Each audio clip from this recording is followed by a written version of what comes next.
Well, I'm here today at the house of the MP, Henry Smith, and we've been privileged to come along and interview Henry about what his plans are for Crawley.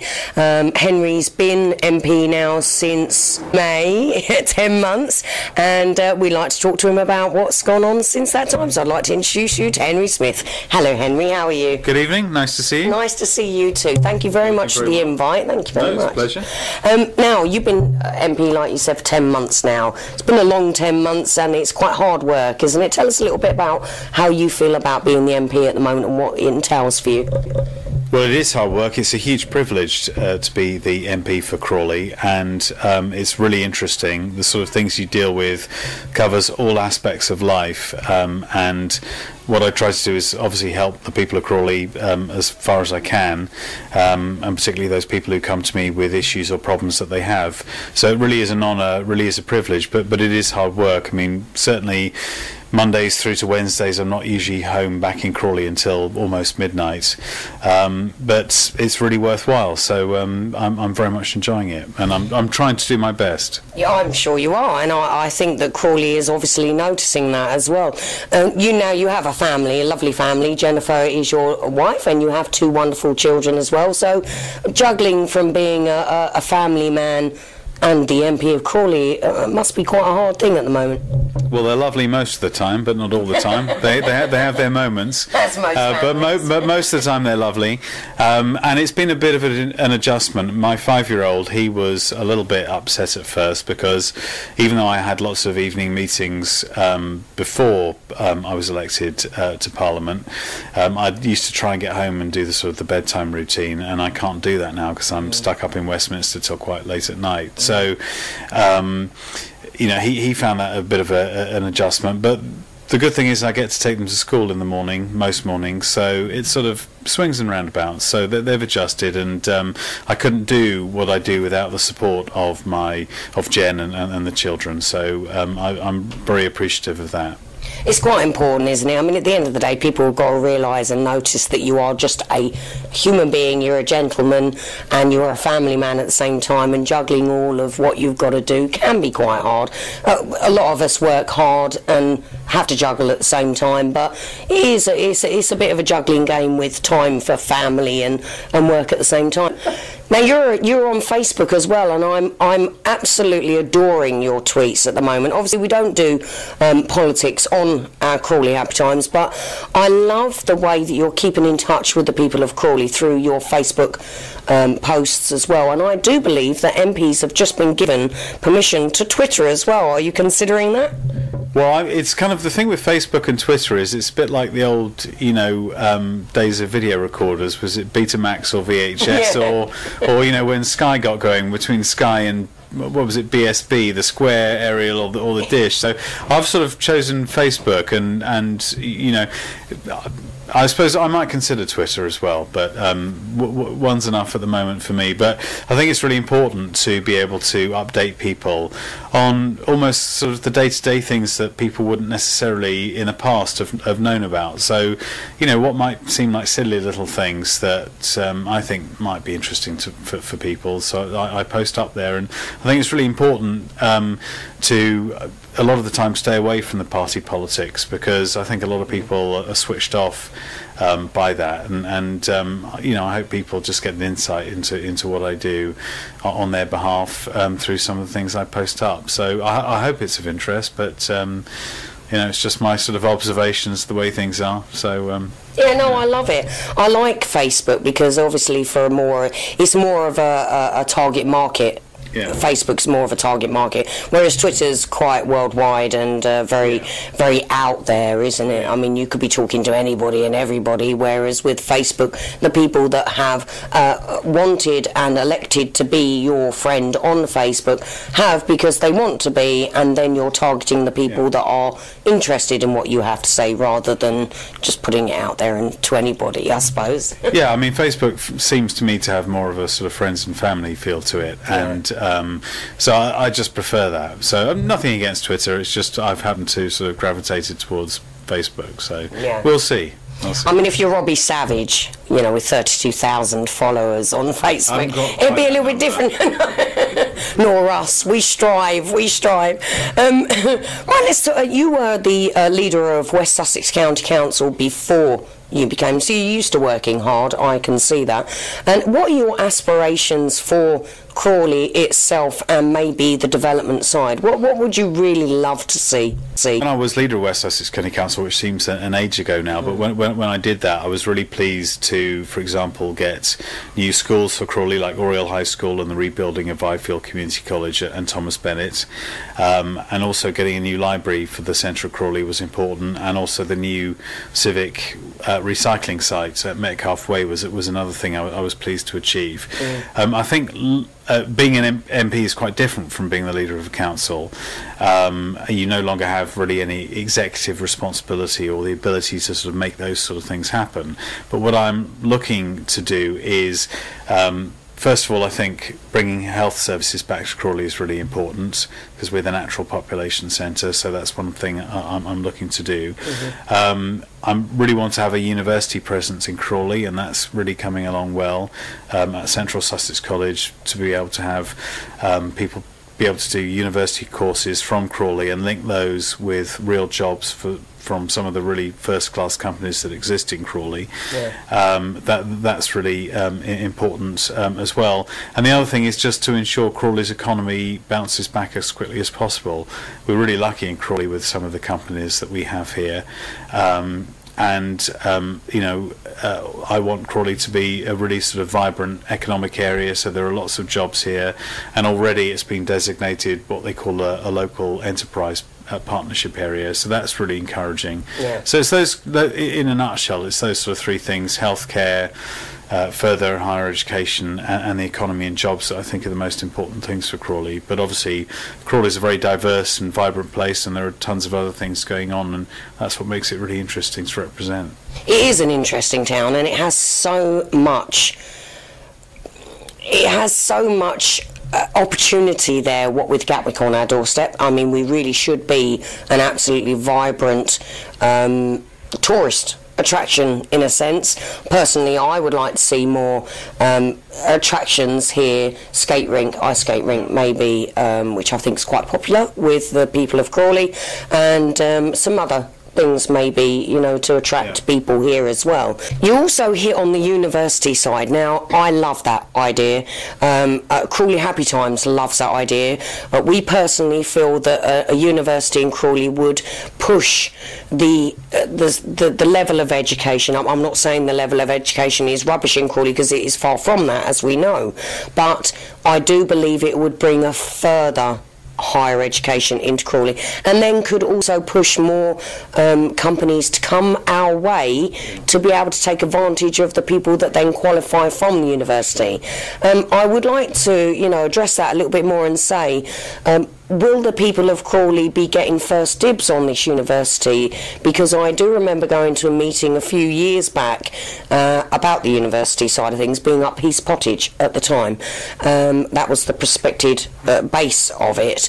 And they were saying that the university would not be open to Crawley people first. What are your views on that? No, I think it's really important people in Crawley have access to higher and further education. Last year, only 17% of young people in Crawley went on to higher education, and that's far too low.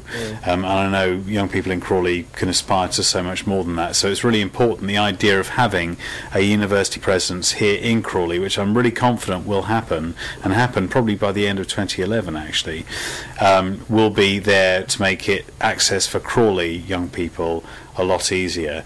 I think that there's a real link between young people in Crawley going through higher education, university education in Crawley, linking that to the first-class companies we have here. Thales, which is one of the biggest technical companies anywhere in the world, is based in Crawley. You've got Veria Medical Systems, first-class company. You've got Virgin Atlantic Airlines, which is one of the most innovative British companies based right here in Crawley.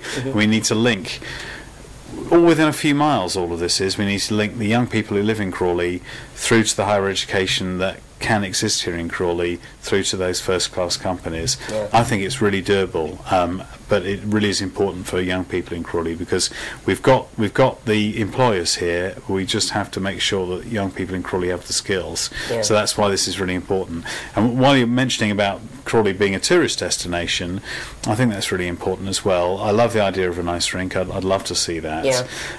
But I'm just struck by the fact that Crawley has Gatwick Airport within its boundaries.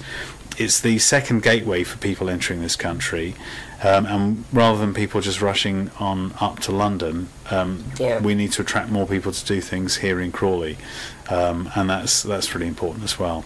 We pretty much said that all along. You know, we wonder why it is that people get off a plane at Gatwick and they go straight to London. Why? We've got the Horth. It's a massive entity in Crawley, and it offers a massively diverse form of entertainment, which I think is absolutely tremendous. We're involved, obviously, with Vice and a lot of other young committees as well, and encouraging the youth, Crawley Youth Theatre, headed by Gemma.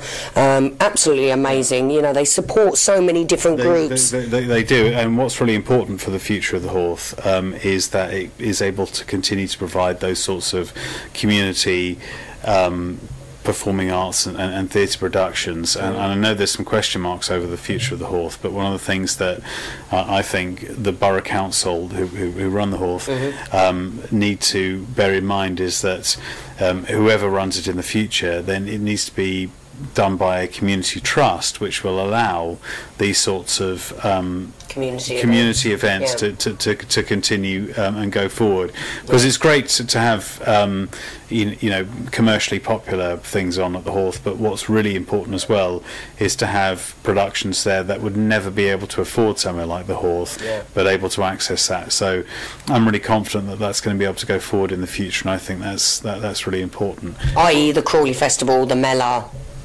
all of those that have been really successful, and really help put Crawley on the map. Now, we've got the Olympics coming up soon. What an amazing thing. And of course, you know, the Barbados team are already over, going to be using K2 for their training ground. It just goes to show what a status Crawley really does actually have.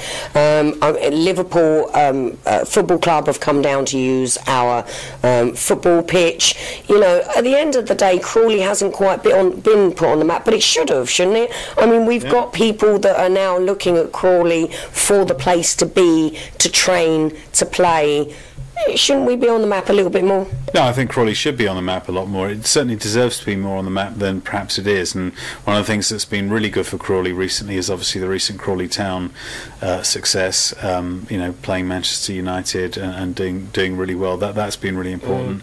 But when you look at somewhere like K2, that's a really first-class leisure centre, sports facility, and I think it speaks volumes that an Olympic team like Barbados has decided to do their pre-London 2012 training here in Crawley, and obviously they're very welcome. It's great to have them here. But again, we're talking about Crawley, Gatwick being the second great gateway to the country. Loads of people are going to be coming into the country for the Olympics and the Paralympics, and it would be really good if we could get even just a fraction of those people who are going up to the 2012 games to spend some time locally here. That would be really good for us. To show the world what Crawley has to offer. Oh, I think Crawley's got an awful lot to offer. With the Olympics coming and everything else coming, is there anything else, do you think, that Crawley may be able to acquire that may be able to make them a more of a tourist attraction, or even more accessible and enjoyable for the general public themselves? I mean, I know that they've asked for the skate rink. I know that. We hear it a lot. Where can we have a skate rink, an ice skate rink? We have to go all the way up to Guildford if we want to go, and it would be sensible we could have then hockey teams here as well. That would be pretty good, wouldn't it? Is there anything else that you can think of that Crawley could do with? An ice skating rink would be fantastic, and you're absolutely right. It would be a really natural centre here to have that. Another suggestion that I've heard recently is some sort of aviation attraction here, in terms of not just a museum but some sort of interactive attraction, because Gatwick's been quite innovative in the history of aviation. The first satellite airport was ever here, the Beehive, which still exists, a listed building. We've got a lot of Gatwick used to be and still is largely the flight simulation centre in the world. So there are all sorts of links to our sort of aviation history that I think could make it a real attraction as well. So there are all sorts of ideas, but the great thing about Crawley is people are buzzing with ideas in Crawley. Wherever I go, people have all sorts of ideas about how they want to see things develop, and we've got the ideas, we've got the talent here, and it's really important that we help realise that, I think. Time to get it all kick-started and get going, yeah. Now, talking of museums, just off the track a little bit, I hear that the museum at Goffs Park is now being moved to what really is, and has been for a very long time, its rightful place, and that is the old job centre in town opposite where the Pepe's, I'm probably talking to the older generation here, Pepe's Golden Griddle, it used to do the old job centre, it's there, isn't it? That's right. The building's called The Tree, but it's one of the old traditional buildings in Crawley with sort of timber frame. It's a listed building It's a listed building, and it's the perfect place for Crawley Museum, and it'd be really good to have it in the centre of Crawley, because even though where it is in Goffs Park is fine, it being in the centre of Crawley is going to get much more passing trade and traffic. And Crawley's got an amazing history, going back to sort of medieval times, as obviously the new town, the London to Brighton car and bike run that takes place every year. There are all sorts of histories to Crawley that are really interesting, and I think a lot of people maybe don't realise that. And so by having Crawley Museum much more central in Crawley, and in its sort of rightful place in a historic part of a historic building in Crawley, will be really good. So it's totally apt. It really is. It really is. The Crawley needs it could have an aviation side of it as well, and we can make a big one, and then if that happened, the amount of people that may then stop in Crawley, even just for that minute amount of time, just to go and visit the museum, and then maybe go for a skate, and then go for a shop in the county mall, or something, go to K2. That would be brilliant. Even if we kept them here just for that small amount of time, I do believe that would grow the economy in Crawley quite some. Do you think? Absolutely. I mean, even if people were spending just an afternoon in Crawley, or a morning, that would really help. The shame is when people get off a flight at Gatwick, go straight down to the train station or to the taxi rank, and then go elsewhere. Just to attract people just for half an hour would be really fantastic. Really good. Really fantastic. I do agree with you, and I do think that we have plenty of potential in Crawley that maybe we haven't quite looked into 100% and delved into, that we could really start going on. But I think that's brilliant. I'd agree with you 100% on that. Well, with your help, Henry, I do believe we may get there. My job is to be a cheerleader for Crawley and stand up for Crawley, so I'm always happy to do that, both locally and up where the power is in Westminster. So that's job number one for me. Well, we'd like to thank you very much, and would like to encourage you to keep your good work up. I know you've done some great work so far, and we're very proud of what you're doing, and we look forward to what you've got for us in the future. Well, I'm very proud of Crawley, and like I said, it's a real privilege to represent Crawley. So thanks for your time this evening. Thank you. Nice to see you. Cheers. Thank Bye-bye. Bye.